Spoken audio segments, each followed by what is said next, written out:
Hello दोस्तों, आज मैं एक्सप्लेन करने जा रहा हूँ एक जापानीज मूवी जिसका नाम है लव मी नॉट। मूवी की स्टार्टिंग में हम दो लड़कियों को देखते हैं जो कि स्कूल में पढ़ रही होती है और ये दोनों ही बेस्ट फ्रेंड होती है। एक का नाम युवा होता है और एक का नाम अकारी। जो युवा होती है वो थोड़ी शर्मीली टाइप की लड़की होती है और अकारी जो होती है वो ओपन माइंडेड गर्ल होती है, मतलब वो जल्दी से किसी से भी दोस्ती कर लेती है। युवा हमेशा अपने सपनों की दुनिया में ही खोई रहती है। वो सोचती है कि कोई राजकुमार आएगा जो इसे ले जाएगा। और आज ये अकारी को बता रही है कि कल इसने अपने अपार्टमेंट में एक लड़के को देखा था जो कि इसके सपनों के राजकुमार जैसा था। अकारी इससे कहती है कि अगली बार वो लड़का मिले तो तुम उससे अपने दिल की बात कह देना अगर वो तुम्हें पसंद है तो। वहीं क्लास के अंदर हम युवा के बचपन के फ्रेंड काजू को देखते हैं और अकारी भी इसको देखती की देखती रह जाती है पहली बार में और इससे काफ़ी इम्प्रेस भी हो जाती है। स्कूल के बाद लॉकर रूम में युवा को वही लड़का दिखाई देता है जो उसको अपार्टमेंट में मिला था और अचानक से वो गायब हो जाता है वहाँ से। फिर दोपहर में युवा अकारी के घर पर जाती है और ये बेल बजाती है तो तभी एक लड़का आकर डोर खोलता है और ये वही लड़का होता है जिसने इसको अपार्टमेंट में देखा था। और ये उसको देखती रह जाती है पर इसको ऐसा लगता है कि ये शायद अकारी का बॉयफ्रेंड होगा। अकारी इसको बताती है कि ये मेरा भाई है और फिर ये इसको देखती रह जाती है भाई। और अकारी भी समझ जाती है कि ये इसी के ख्यालों में खोई रहती है शायद। फिर ये इन दोनों को एक रूम में बिठा देती है पढ़ने के लिए ताकि ये दोनों आपस में बात कर सके और खुद वहाँ से बाहर चली जाती है। फिर हमें इस लड़के का नाम पता चलता है रियो और ये लड़कियों में काफ़ी पॉपुलर होता है, मतलब काफ़ी लड़कियां इस पर मरती है। और वहीं अकारी को बाहर बचपन का फ्रेंड युवा का मतलब काजू मिलता है। फिर ये दोनों पार्क में बैठ के ऐसी नॉर्मल बातें करते हैं और अकारी इसको बताती है कि इसकी दोस्ती युवा से कैसे हुई थी।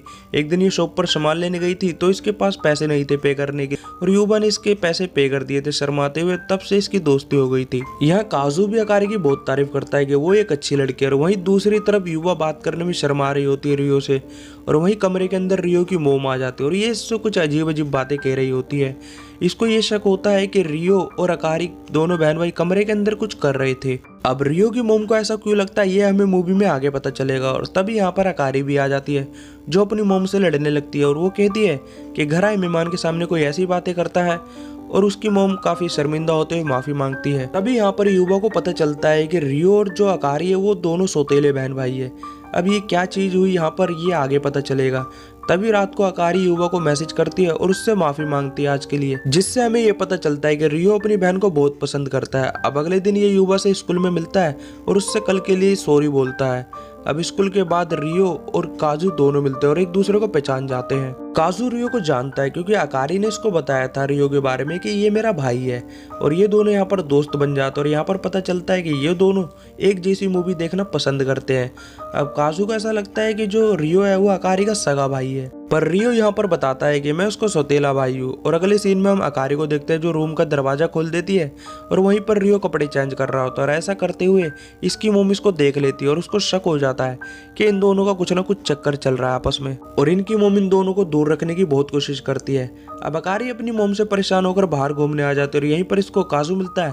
फिर ये दोनों बातें करते हैं और ये घर पर छोड़ने जाता है तो रियो इसको देख बहुत जेलस होता है। वहीं दूसरी तरफ युवा बहुत अकेली अपसेट रहती है क्योंकि इसका इंटरेस्ट रियो में से खत्म हो चुका था, क्योंकि इसको पता चल गया था कि रियो अपनी बहन को पसंद करता है। वहीं अगले दिन स्कूल में रियो के पास काफी लड़कियां आती है जो कि इसको डेट करना चाहती है और स्कूल के बाद बहुत तेज बारिश होने लगती है और रियो और युवा एक जगह जाकर छुप जाते हैं और युवा कंट्रोल नहीं कर पाती और अपने दिल की बात रियो से कह देती है।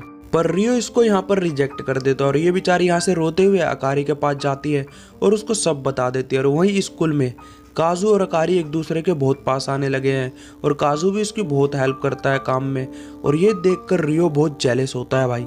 और एक दिन अकारी काजू से मिलने जा रही होती है तभी पीछे से रियो आवाज देता है कि तुम यहाँ कहाँ जा रही हो, हमारा घर तो इस साइड पड़ता है। फिर ये दोनों घर की तरफ जाते हैं और रास्ते में बहुत तेज बारिश आ रही होती है और दोनों के हाथ में छाता रहता है और दोनों बात करने लगते हैं।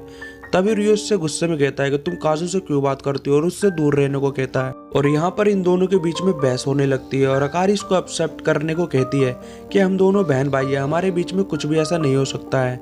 और रियो को ये बात समझ नहीं आती और वो इसको रोड पर ही किस कर देता है और तभी इनके पीछे एक साइकिल का एक्सीडेंट हो जाता है, मतलब किसी ने इनको किस करते हुए देख लिया है। अब साइकिल वाला कौन था ये हमें आगे पता चलेगा।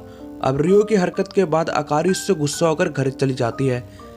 अब अगले दिन रियो युवा को बताता है कि कल उसकी बहन के बीच में और उसके बीच क्या हुआ था और ये भी बताता है कि उसकी मुलाकात अकारी से कैसे हुई थी। काफी टाइम पहले ये दोनों एक दूसरे को पसंद किया करते थे और एक दिन ये मिलने वाले भी थे, लेकिन एक दिन पहले रियो के फादर का कॉल आता है और वो इसको एक रेस्टोरेंट में मिलने के लिए बुलाते हैं, जहाँ ये देखता है कि अकारी और इसकी मोम इसके फादर के साथ बैठी होती है।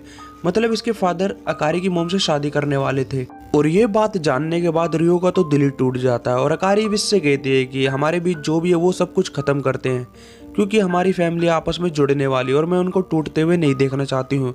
और ये एक्सेप्ट कर लेती है कि रियो इसका भाई है और उसके लिए फीलिंग खत्म कर देती है अपने अंदर से। और यहीं दूसरी तरफ काजू और अकारी एक दूसरे के बहुत पास आने लगते हैं और एक दिन चारों समर फेस्टिवल में घूमने जाते हैं, जहाँ पर ये फुल मजे करते हैं और काजू अकारी को गिफ्ट भी देता है। और वहीं दूसरी तरफ युवा अपने एक बचपन के फ्रेंड के साथ खेलती और मस्ती करती है, लेकिन रियो से ये सब बर्दाश्त नहीं होता है, क्योंकि ये इन दोनों को देखकर जेलस हो रहा होता है बहुत ज़्यादा।